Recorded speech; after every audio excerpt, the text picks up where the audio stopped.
Another extemporaneous, spontaneous, impromptu, impetuous, that's not always the same types of words, but you get the idea, video on this Wednesday afternoon, the 29th of September 2021. And I'm out and about today. Roosevelt wanted me to discuss some things, which I'll talk about, not the entire subject, but just mention that it's something I'm considering doing again in the future sometime, shortly in the future. But I had to come on today because, of course, what Nancy Pelosi has done, putting that little thing in there to support Biden's mandates, and the extreme fines and all of that go along with it. And the whole idea that we are subjects, there you are, Roosevelt, hello, hello, that we are subjects. We're not free and independent men and women living under a republic any longer. Which reminds me, I forgot to put in the description box a video link to Tim Pool's latest video, which discusses all of this.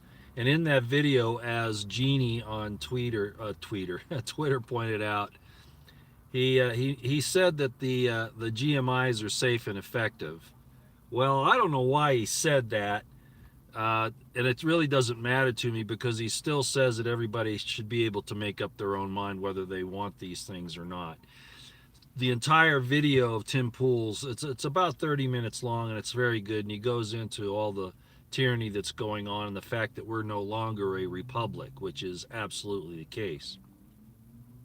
So maybe when I'm done here, I will go back, send a twit to Twitter. Yeah. So I might go back and get that link and put it in the description box once the video finishes processing. At any rate, so we have that whole situation where everything that the federal government, under the auspices of the you-know-who's, is really running roughshod over any principle of liberty and freedom that could possibly be explained or extolled or held dear. If you've been watching again the testimony of the generals in front of the House and the Senate, both of those things, you'll notice that these guys are exactly as I have called them for 2 decades at the very least. They are not there to protect the Constitution or your life and liberty. They're there for themselves and their cronies and the system that they support and defend, which is not the United States of America as presently constituted under the Constitution. They are trying to overthrow that, and their actions make it very obvious. I'm not going to go into all the thing about Afghanistan and Iraq and all the other things that they've been doing.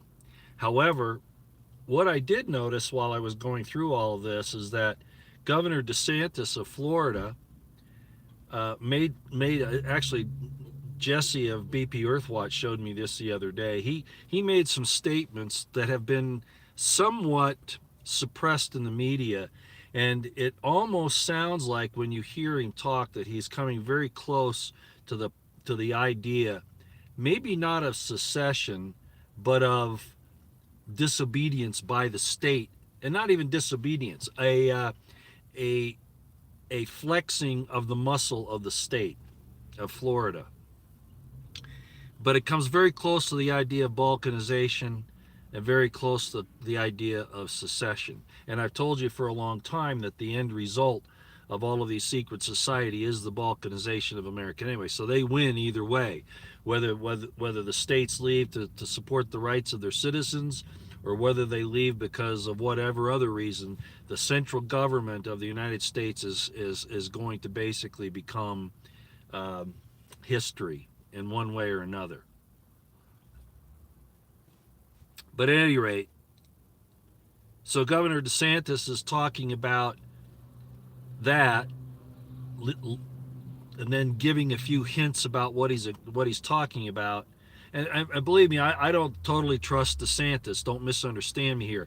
I'm not here, doing a political speech for and on behalf of to support whatever, DeSantis. That's not it. What I'm getting at is that he was willing to come out and publicly say something. But he also said something else today that I thought was kind of interesting. He said that the American government, the United States government, should reconsider maybe their alliance with Australia, because Australia has now proven itself, with everything that's going on there, to be not a free country. It's not a country of freedom any longer. Well, we're headed down that same road, Governor DeSantis. I don't know if you noticed or not.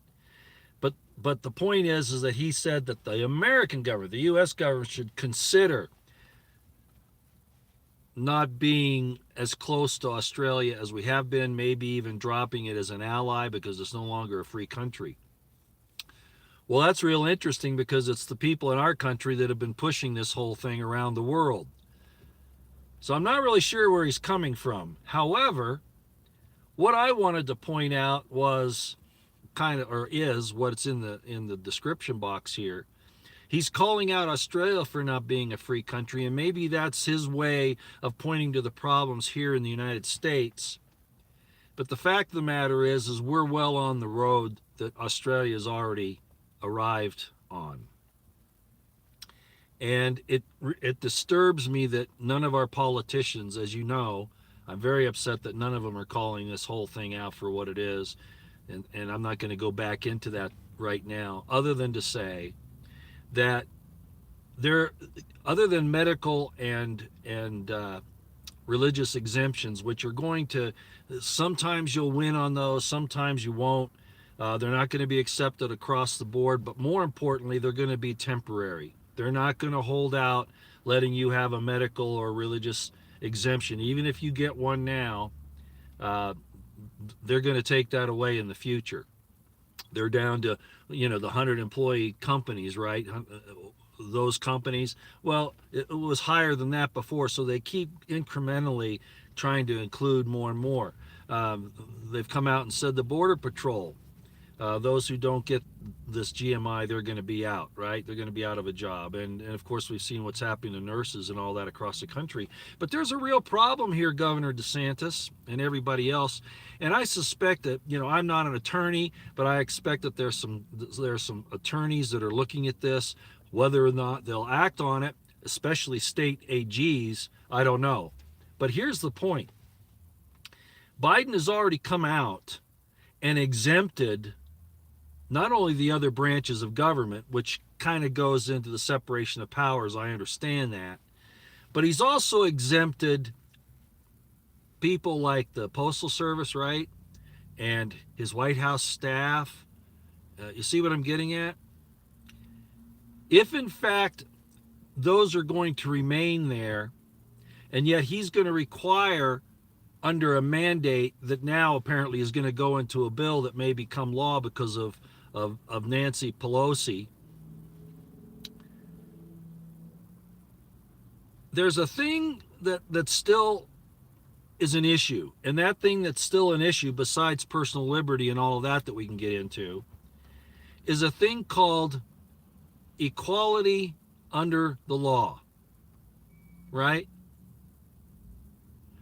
So how can you say, and of course if it's a major illness that's all across the world, why would you exempt anybody under any other circumstances but medical or religious?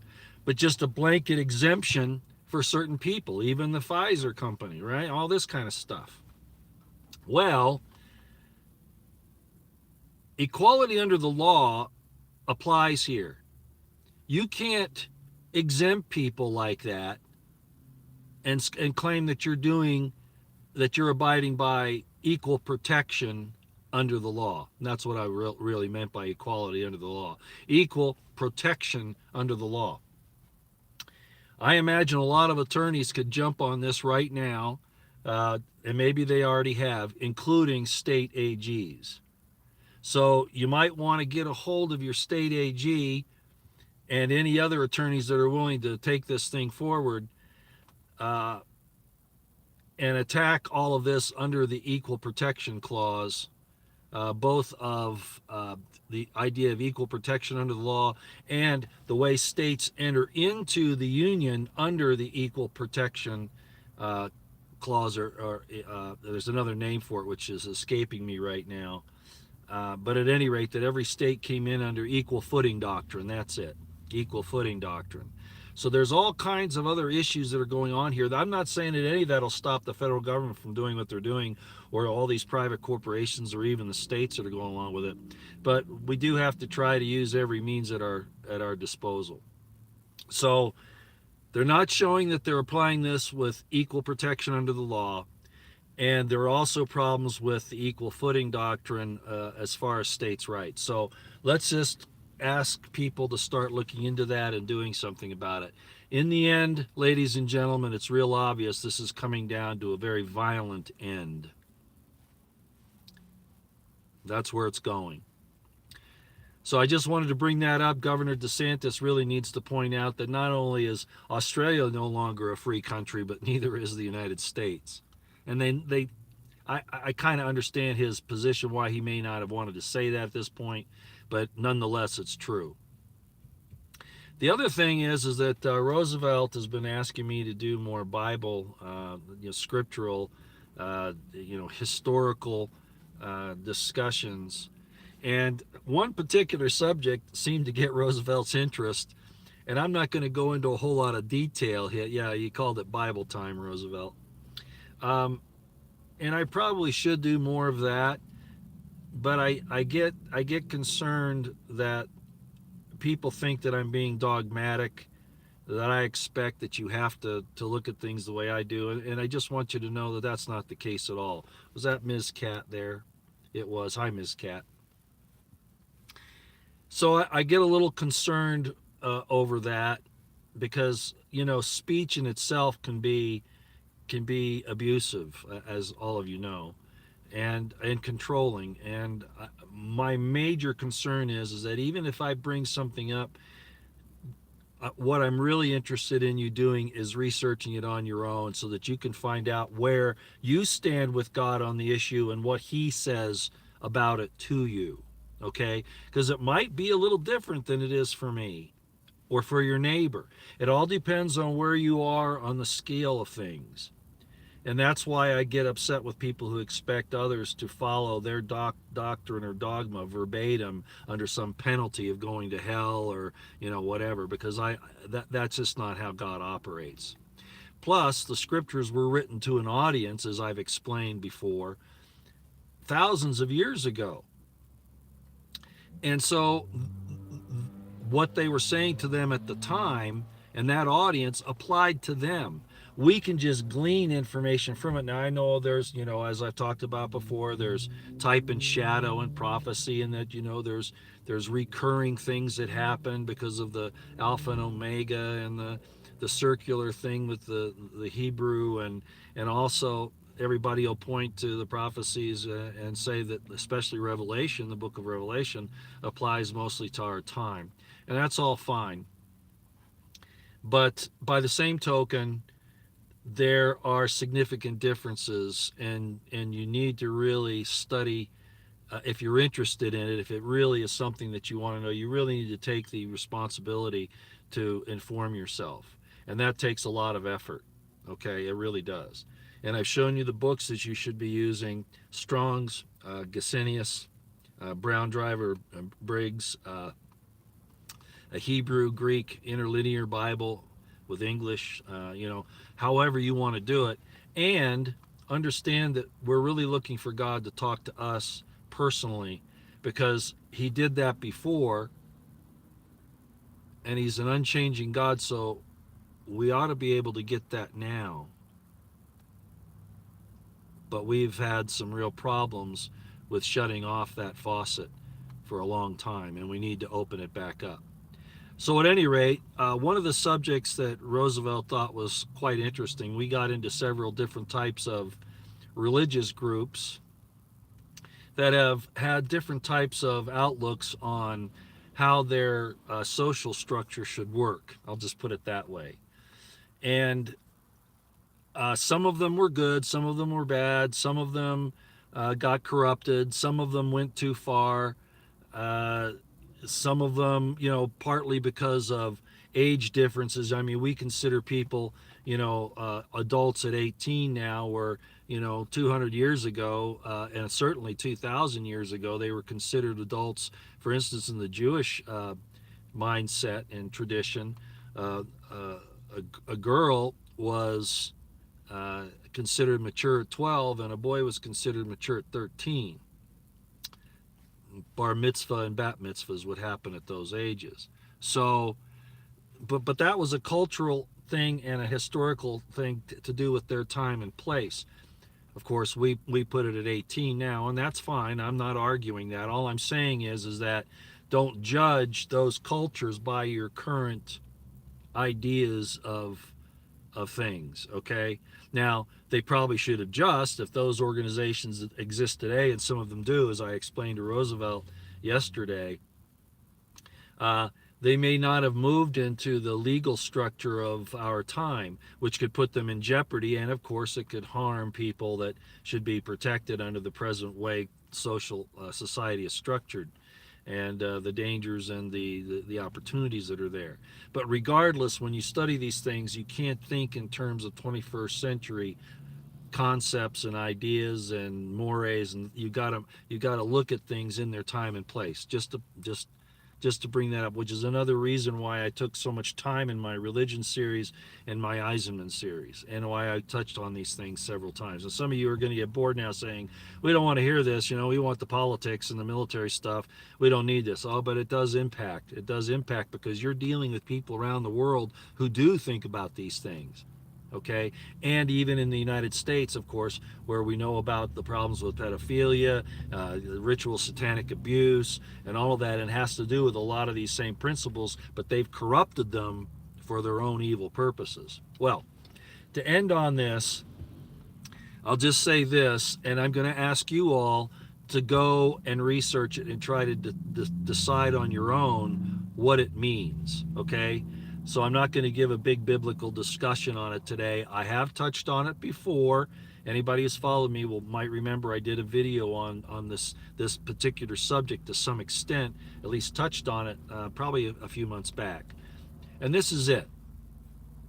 However you view the scriptures, the Hebrew scriptures, the Old and New Testaments, um, this is food for thought and food for research. Okay, that's all I'm saying at this point. However you think, if it's allegorical or literal, it doesn't matter. Okay, I want you to consider this. And I'm not saying I'm not talking about promiscuity. I'm not talking about breaking marriage contracts. You may not really know what a marriage contract is. You're looking at it again in 19, 20, and 21st century ideas. But regardless, I want you to go back and look at the second and third chapters of Genesis and think about this. It also impacts on what Jesus said in the New Testament, or what he is attributed as saying about marriage and males and females. Although there were some other things that were at work in that, but which I won't get into right now. But go back and read Genesis 2 and 3 in particular, and where Adam is alone, and it's not good for him to be alone, and so God decides to make a helpmeet for him, puts him to sleep like anesthesia, removes a rib. All of this is allegorical. Okay, all of this is allegorical. Removes a rib, and then forms a woman for him from his own rib. In other words, she comes out of man. And I've explained that before, that a man has X and Y chromosomes, a woman only has XX. So there's no way you could take a woman and form a man from a woman, because all she has are XX chromosomes. So the man is the only way because he has an X and Y, he could make an XX, or he could make an XY or a YY, however. Okay, that's the idea. Okay, so scientifically, there's some stuff going on there in Genesis, but the thing I want you to think about is this: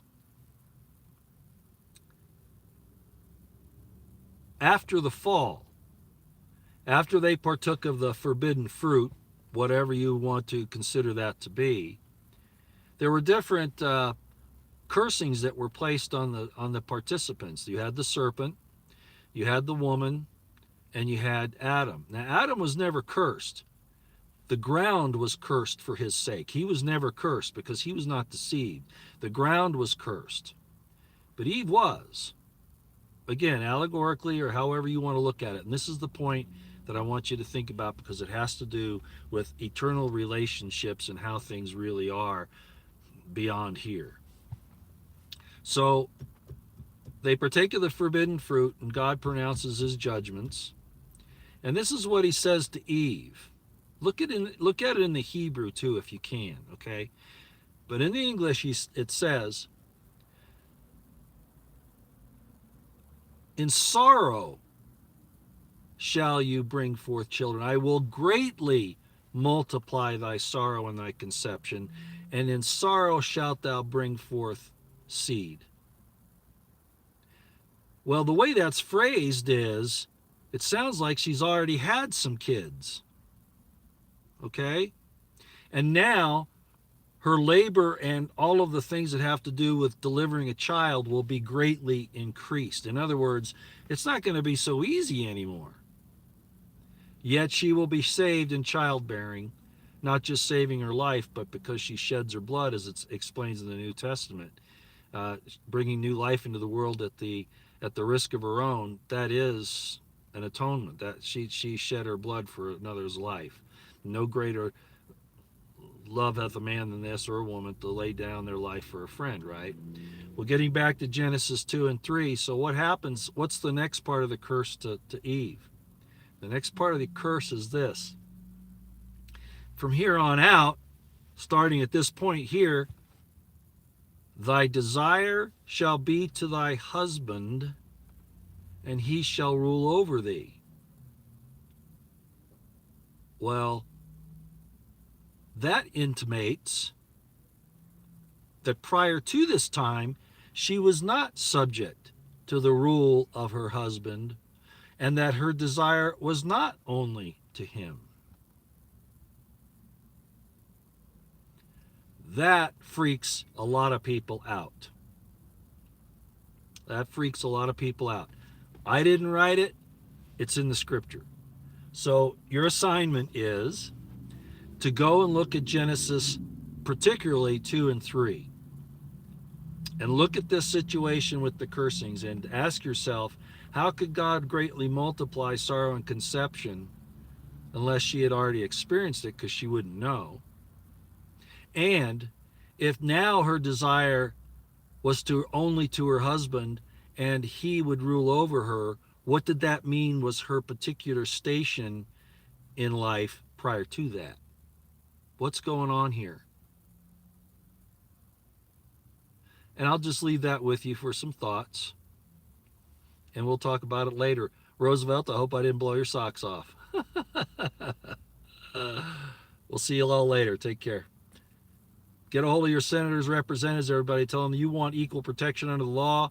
You're sick and tired of this tyranny. And Governor DeSantis says that Australia is no longer a free country, and point out that neither are we. We're just a few months to a year behind what Australia is going through today. Out here for now.